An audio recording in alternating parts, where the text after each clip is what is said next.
Simulations in Blender are a nightmare, I'm sorry, and if there's any way I can get past it, I'm gonna take it. Recently, I've been using this technique that creates inflated 3D text, but completely bypasses the simulation side of Blender, and there are literally endless possibilities with this technique as well, which is why I love it so much. So let's get right to it. So in Illustrator, I hit the T key to bring up the type tool and write out whatever.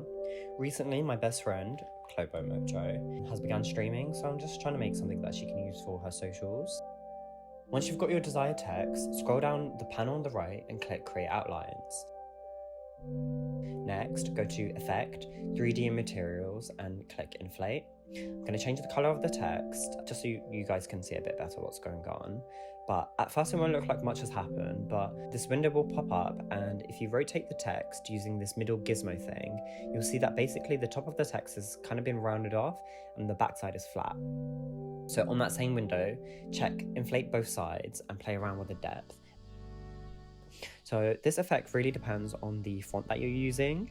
Here is another example with the font Marshmallow, which creates another really cool balloon looking effect once inflated.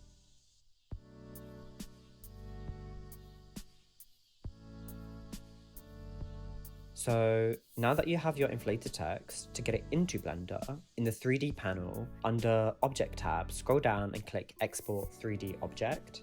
This will bring up another window called Asset Export, and you'll see your text is in there.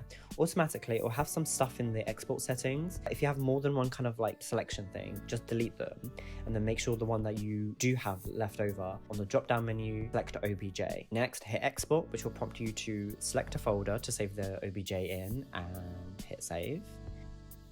So in Blender, to get our text in, go to File, Import, Wavefront OBJ, and then select the OBJ from your folder that it got exported to.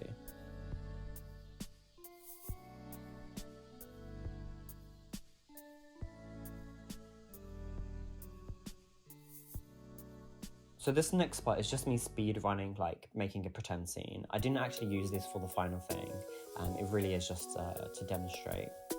I used the free landscape add-on to create like these hills, and then I just added some water. But the actual project that I did use this in looks like this.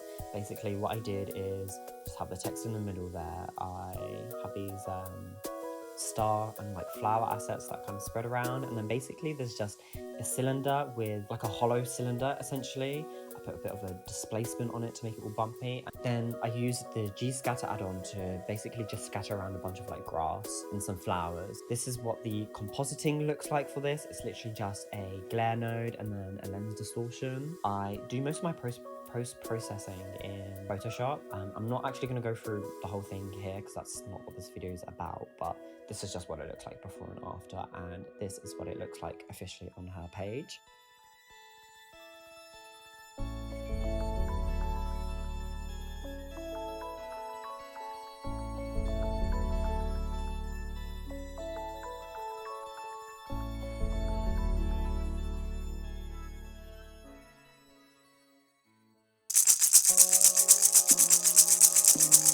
That is all for this video, guys. Thank you so much for tuning in. If you found this helpful, if you use this method, please do like and leave a comment letting me know.